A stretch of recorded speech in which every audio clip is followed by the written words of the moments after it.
Hello প্রাণের বন্ধুরা, কেমন আছো সবাই? আশা করি সবাই অনেক অনেক ভালো আছো।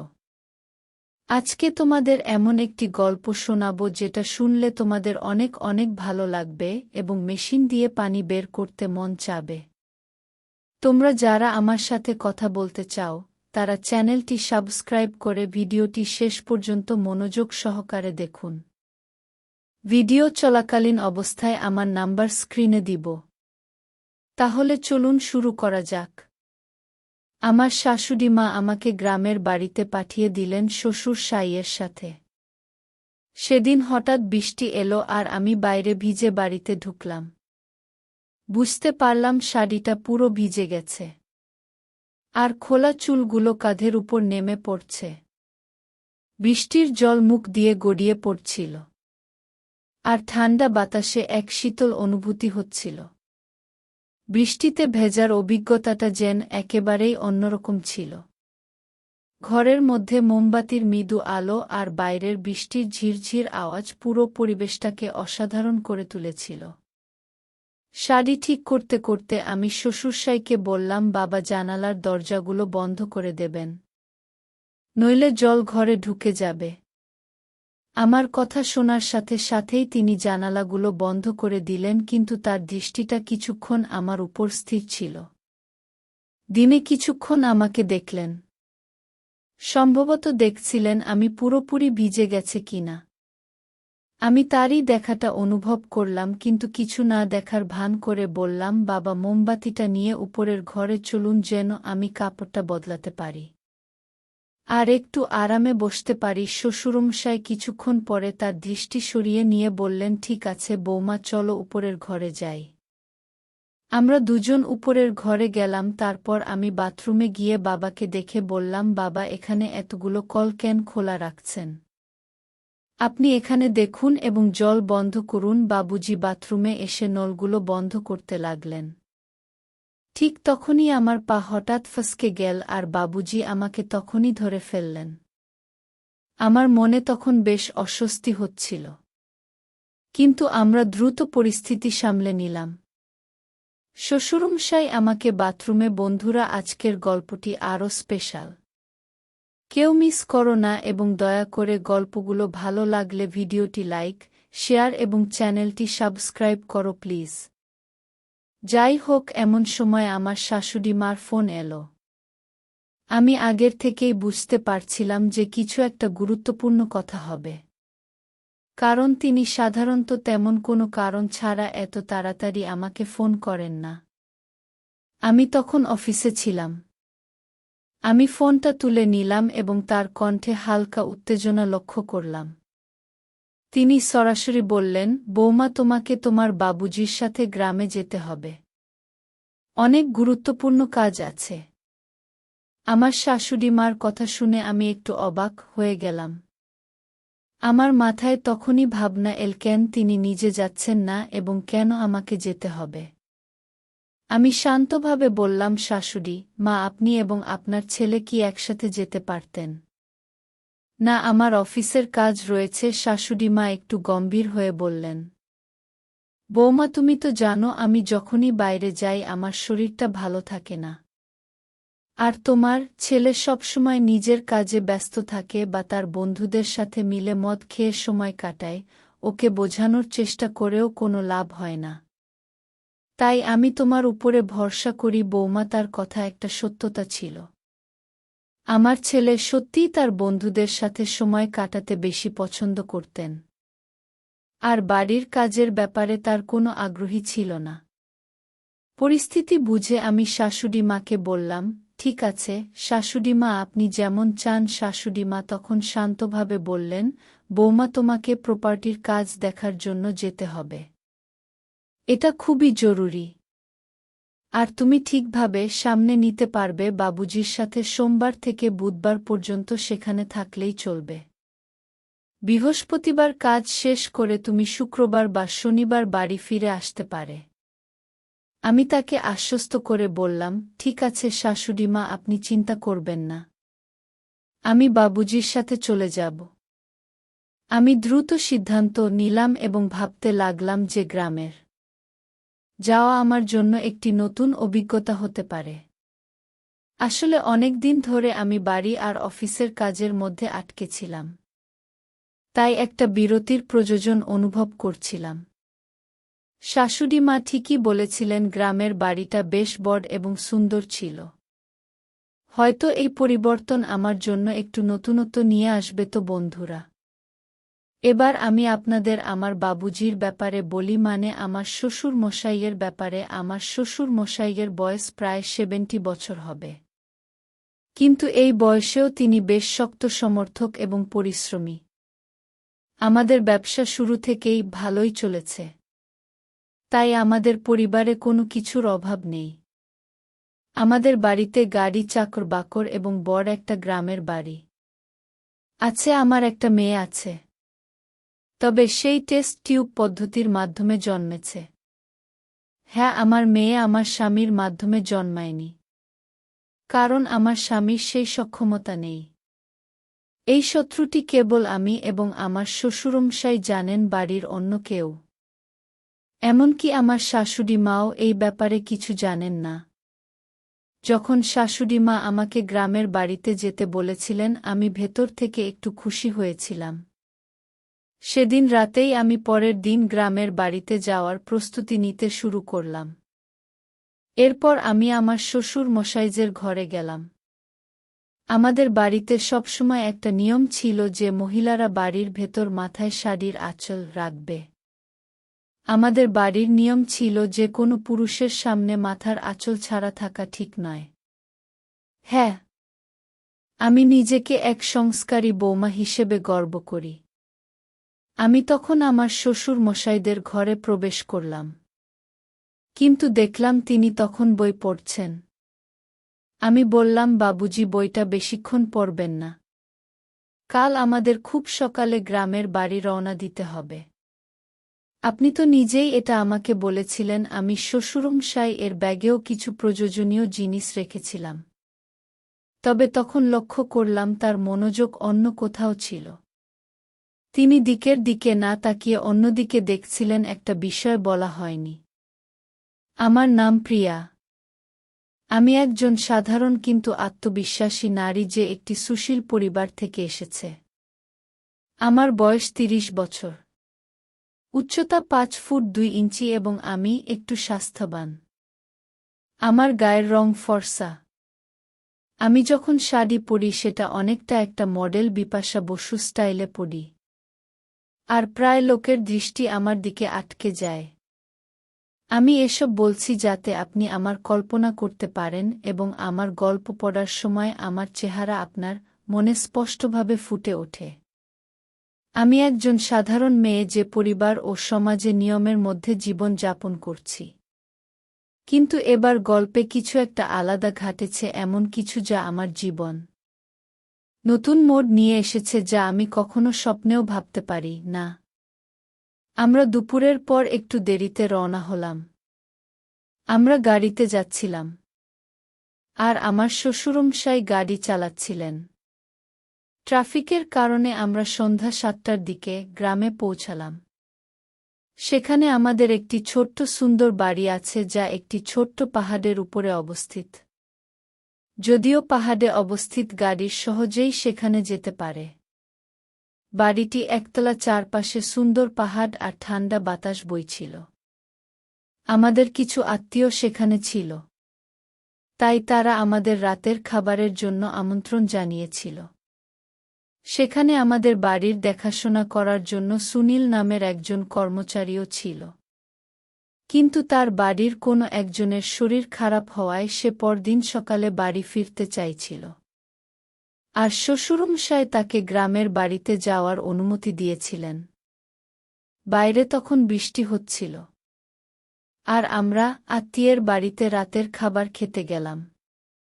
আমরা খাওয়া দাওয়া সব আয়োজন সেখানেই করেছিলাম। কিছুক্ষণের মধ্যেই আমার বর শাশুড়ি মা এলেন এবং আমাদের মধ্যে কিছু পারিবারিক আলোচনা হলো, যা সাধারণত পরিবারে হয়ে থাকে। সেই রাতে বর শাশুড়ি মা আমাদের বাড়িতেই থেকেছিলেন, আমার শ্বশুরমশাই এবং বর শাশুড়ি। মায়ের স্বামী একসাথে বসে তাদের বাড়িতে মদ্যপান করছিলেন এবং এভাবেই আমাদের রাত কেটে গেল। সোমবার এভাবেই শেষ হল। পরের দিন মঙ্গলবার শ্বশুরমশাই তার কাজে বেরিয়ে গেলেন। আর আমি বর শাশুড়ি মায়ের সাথে ছিলাম। সেই রাতে আমরা বর শাশুড়ি মায়ের বাড়িতে রাতের খাবার খেলাম এবং আমার শ্বশুর মশাই আবারও বর শাশুড়ি মায়ের স্বামীর সাথে বসে মদ্যপান করছিলেন। আমার শ্বশুরমশাই ও মদ্যপান করেন। তবে তিনি আমার স্বামীর মতো অতিরিক্ত পান করেন না। কিছুক্ষণ পর শ্বশুরমশাই বললেন, বৌমা আমি বাংলার দিকে যাচ্ছি। বর শাশুড়ি মা বললেন, আপনি যান। আমাদের আরও কিছু কথা আছে। কিছু সময় পরে আমি বর শাশুড়ি মায়ের বাড়ি থেকে বেরিয়ে এলাম। তখন বাইরে প্রবল বৃষ্টি হচ্ছিল। তাই বর শাশুড়ি মা আমাকে একটি ছাতা দিলেন এবং আমি বাড়ি ফিরে এলাম। বাড়িতে এসে দেখলাম শ্বশুর মশাই আবারও মদ্যপান করতে করতে টিভি দেখছেন। আমি বাড়িতে পৌঁছানোর সময় বৃষ্টি এবং বাতাসের কারণে পুরোপুরি ভিজে গিয়েছিলাম। আমাদের বাড়িটি ছিল বেশ বড় একটা বাংলো। কিন্তু আমি সেটিকে বাড়ি বলতেই বেশি ভালোবাসতাম। নিচে ছিল একটি বড় হলো রুম এবং উপরে কয়েকটি ঘর, ছাতাটি ছিল ছোট। আর যখন বৃষ্টিতে ভিজে আমি ঘরে ঢুকলাম তখন অনুভব করলাম আমার শাড়িটি পুরোপুরি ভিজে গেছে। আমার খোলা চুলগুলি কাঁধের উপর নেমে এসেছিল। আর সেগুলোতে এখনও বৃষ্টির জল ঝরছিল। ঠান্ডা বাতাসের জন্য হালকা শীত লাগছিল। বৃষ্টিতে ভেজার অনুভূতি একেবারেই আলাদা ছিল। ঘরের ভেতরে মোমবাতির হালকা আলো আর বাইরের প্রবল বৃষ্টির শব্দ পরিবেশটিকে আরও বিশেষ করে তুলেছিল। আমি আমার শাড়ির আঁচল ঠিক করতে করতে শ্বশুরমশাইকে বললাম, বাবুজি জানালা এবং দরজা বন্ধ করে দিন, না হলে জল ভিতরে চলে আসবে। আমার কথা শুনে তিনি সাথে সাথে জানালাগুলি বন্ধ করে দিলেন। তবে কিছুক্ষণ ধরে তার দৃষ্টি আমার দিকে স্থির চিহে তিনি আমার দিকে তাকিয়েছিলেন, যেন দেখার চেষ্টা করছিলেন আমি সম্পূর্ণ ভিজে গিয়েছে কিনা। তার সেই নজর আমার একটু অস্বস্তি লাগল। আমি সেটাকে উপেক্ষা করে বললাম, বাবুজি মোমবাতি নিয়ে উপরের ঘরে চলুন যাতে আমি কাপড় পরিবর্তন করে একটু বিশ্রাম নিতে পারি। কিছুক্ষণ পরে শ্বশুরমশাই তার দৃষ্টি সরিয়ে নিলেন এবং সম্মতি জানিয়ে বললেন, ঠিক আছে বৌমা, চলো উপরে যাই। আমি এবং শ্বশুরমশাই উপরের ঘরে চলে গেলাম। এরপর আমি বাথরুমে ঢুকে বললাম, বাবুজি এখানে এতগুলো পানির টব কেন খোলা আছে? আপনি একটু দেখুন এবং এগুলো বন্ধ করে দিন, না হলে এভাবে পানিগুলো অপচয় হচ্ছে। শ্বশুরমশাই বাথরুমে এলেন এবং ট্যাপগুলো বন্ধ করতে শুরু করলেন। কিন্তু হঠাৎ করেই শাওয়ার চালু হয়ে গেল। আর আমি আবারও ভিজে গেলাম। আমি তখন নীল শাড়ি পরেছিলাম আর মাথায় আঁচলটাও ছিল। দেখলাম শ্বশুরমশাই নির্ভোজে আমার দিকে তাকিয়ে আছেন, যেন ভয়ে আছেন। আমি কিছু বলি কিনা বৃষ্টির জন্য আমার শাড়িটি পুরোপুরি ভিজে গিয়েছিল। আর তিনি আমার দিকে এক দৃষ্টিতে তাকিয়েছিলেন। একদিন এরকমই হয়েছিল, আমার শ্বশুরমশাই প্রায় বন্ধুদের সাথে বাইরে ঘুরতে যেতেন। তার সিগারেট খাওয়ার অভ্যাসে ছিল। একদিন সকালে আমি দোকানে গিয়েছিলাম। তখনও বৃষ্টি হচ্ছিল। আমি যথারীতি মাথায় শাড়ির আঁচল নিয়ে বেরিয়েছিলাম। আমি খুবই পরম্পরাগত মানসিকতার বুকছাতা নিয়ে দেখলাম শ্বশুরমশাই রাস্তার পাশে দাঁড়িয়ে আছেন। আমি ছাতাটি তার দিকে বাড়িয়ে দিলাম। কিন্তু দেখলাম তিনি আমার দিকে এক দৃষ্টিতে তাকিয়ে আছেন। তার চোখ চেন আমার দিক থেকে সরতেই চাইছিল না।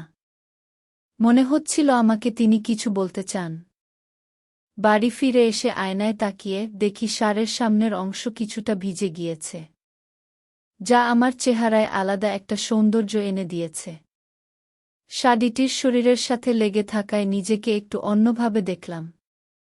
পিছনের দিকটাও কিছুটা ভিজে গেছে, সেটা খেয়াল করলাম। এরপর আমি কিছু দরকারি জিনিস নিয়ে ঘরের কাজ করতে শুরু করলাম। আমি কাজ করতে করতে ভাবছিলাম এটা বেশ মজার বিষয়। যে এমন একটা পরিস্থিতিতে নিজেকে খুঁজে পাচ্ছি তা ইচ্ছে করেই শ্বশুরমশায়ের সামনে দিয়ে আশাবা করছিলাম। ঝাড়ু দেওয়ার সময় নিচু হয়ে কাজ করতে হতো।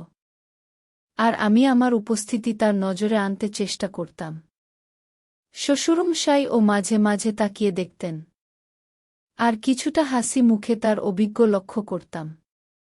আবার কিছুক্ষণ পর শ্বশুরমশাই ঘরে ফিরে এলেন। তখন আমি পুরোপুরি ভেজে গিয়েছিলাম। তাই শাড়ি বদলাতে হল। শ্বশুরই বসেছিলেন যেখানে একটি আলমারি ছিল। আমি আলমারি খুলে আরেকটি লাল শাড়ি বের করলাম। ঘরের পাশে আরেকটি ছোট্ট কক্ষ ছিল যেখানে আমি শাড়ি বদলাতে গেলাম। শ্বশুরমশাই তখন বারান্দায় বসে বিশ্রাম নিচ্ছিলেন। দরজাটা সামান্য খোলা রেখেছিলাম। কারণ ঘরে একটু বাতাস আসার দরকার ছিল। আমি শাড়ি বদলাতে শুরু করলাম। আর শাড়ির ভাঁজ খুলতে খুলতে চুড়ির হালকা আওয়াজ হচ্ছিল। শ্বশুরমশাই ও বাইরে বসেছিলেন। তবে তার উপস্থিতি তেমন গুরুত্ব দিচ্ছিলাম না। আমার শাড়ি বদলানোর সময় আমি পুরোপুরি নিজের কাজে মনোযোগ দিচ্ছিলাম। যদিও ঘরের পরিবেশে একটা অন্যরকম মৃদু অস্বস্তি টের পাচ্ছিলাম। কিন্তু এটিকে খুব সাধারণভাবে নিলাম এবং কাজ চালিয়ে গেলাম। আমি লক্ষ্য করছিলাম বাবুজি তখন বারান্দায় বসে বিশ্রাম নিচ্ছিলেন। আমি বুঝতে পারছিলাম যে তিনি আমার কিছু কাজ খেয়াল করছিলেন। তিনি ধুতিটা কিছুটা ঠিক করছিলেন। ঘরটি কিছুটা অন্ধকার ছিল।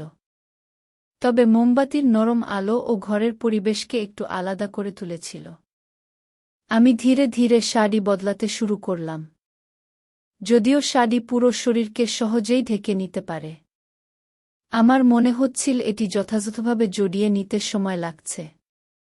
আমার আর বাবুজির মধ্যে বেশ কিছুটা দূরত্ব ছিল, প্রায় 12-15 ফুট। তিনি সোফায় বসে বাইরে তাকিয়েছিলেন এবং আমি আমার কাজ নিয়ে ব্যস্ত ছিলাম। আমি আমার চপ্পলের বোতাম খোলার চেষ্টা করছিলাম যে বেশ শক্ত হওয়ায় খুলতে কিছুটা সময় লাগছিল। অবশেষে অনেক চেষ্টা করে বোতামটা খুলতে পেরেছি। বাবুজি তখন ধুতিটা একটু ঠিক করছিলেন এবং তার সামান্য নড়াচড়া ঘরের অন্ধকারের মধ্যেও আমি দেখতে পাচ্ছিলাম। আমি চপ্পলের শেষ বোতামটা খুলে একটু অন্যদিকে ঘুরলাম।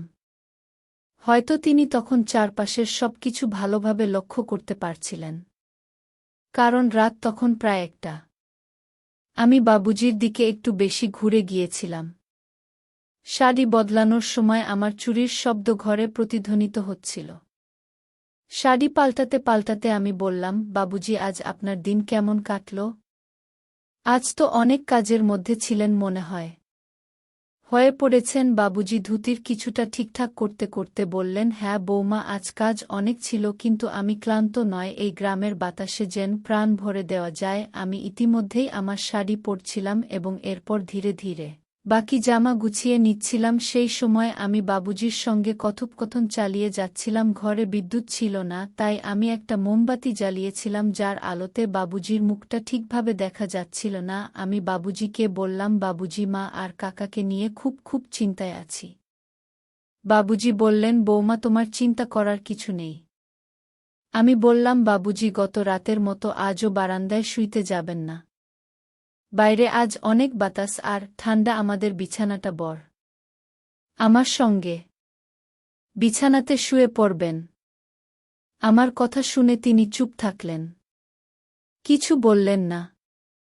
আমি আবার শাড়ি পরতে শুরু করলাম।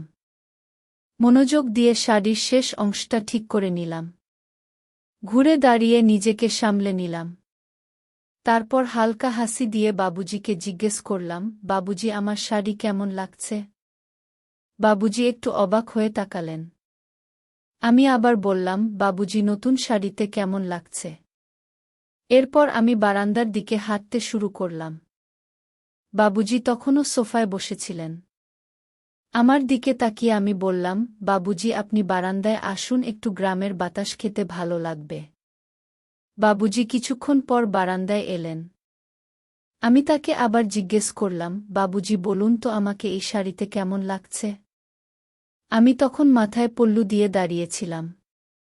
বাবুজি বললেন, হ্যাঁ বৌমা, তোমাকে অনেক সুন্দর লাগছে শাড়িতে। এরপর বললাম, বাবুজি আপনার সঙ্গে একটা কথা বলার আছে। বাবুজি বললেন, হ্যাঁ বৌমা, কি কথা? আমি বললাম, বাবুজি আপনার মনে আছে যখন আপনার বন্ধু বা আমার স্বামীর বন্ধুরা আসে আমি আপনাকে বলি তাদের জন্য চা নিয়ে যান? বাবুজি বললেন, হ্যাঁ বৌমা, মনে আছে। আমি বললাম, তারা আমায় এক বিশেষ দৃষ্টিতে দেখে, কিন্তু এতে আমার অনেক অস্বস্তি লাগত। বাবুজি একটু চিন্তিত হয়ে বললেন, বৌমা, এভাবে ভাবার কোনো দরকার নেই। আমি হালকা হেসে বললাম, বাবুজি, এই বিশ্বাসটা আমাদের মধ্যে থাকুক। আমি জানি আপনি আমাকে কেমনভাবে দেখেন, এতে আমার কোনো আপত্তি নেই। আপনার দৃষ্টিভঙ্গি আমার ভালো লাগে। আপনি অনেক ভালো মনের মানুষ। কিছুক্ষণ চুপ থেকে বাবুজি বললেন, বৌমা, তুমি কি খুশি? আমি হেসে বললাম, বাবুজি, এবার আসল কথায় আছি। বাবুজি বললেন, হ্যাঁ বৌমা, কি কথা, সংকোচ করো না, বল। আমি বললাম, বাবুজি, আপনি কি মনে করেন আমি সত্যিই খুশি? হ্যাঁ, আমরা ধনী, আমাদের সব কিছু আছে, গাড়ি, বাড়ি, টাকা। কিন্তু এরপরেও কি আমি খুশি? বাবুজি বললেন, বৌমা, তোমাকে খুশি দেখতেই আমার ভালো লাগে। কিন্তু তুমি খুশি নও কেন বল? আমি একটু চুপ থেকে বললাম, বাবুজি, আপনার ছেলে। বাবুজি প্রশ্ন করলেন, আমার ছেলের কি সমস্যা আছে? বললাম। আমি গভীর শ্বাস নিয়ে বললাম, বাবুজি, আপনি কি মনে করেন শুধু অর্থ আর সম্পত্তি থাকলেই সুখ পাওয়া যায়? আসল সুখ দাম্পত্য জীবনের। বাবুজি কিছুক্ষণ চুপ করে থেকে বললেন, বোমা, তোমার যা বলার আছে খোলাখুলি বল, সংকোচ করো না। আমি একটু দ্বিধা করে বললাম, আপনার ছেলে এখন আর আগের মতো আমার সঙ্গে সম্পর্ক রাখছি না, আমাদের মধ্যে যে যোগাযোগ ছিল সেটা নেই। বাবুজি স্থিরভাবে শুনলেন। আমি বললাম, আমি জানি বাবুজি, আপনার জীবনেও হয়তো অনেক চাপ আছে। আপনার নিজের জীবনের দায়িত্বগুলো কম নয়। বাবুজি তখনও শান্তভাবে শুনছিলেন। আমি বললাম, আপনাকে সবসময় খুব শান্ত দেখি, কিন্তু আমি বুঝতে পারি আপনারও হয়তো কিছু অনুভূতি আছে যা আপনি প্রকাশ করেন না। বাবুজি আমাকে দেখে একটু নার্ভাস হয়ে পড়লেন। তারপর হঠাৎই গম্ভীর হয়ে বললেন, বৌমা, তুমি কেমন কথা বলছ?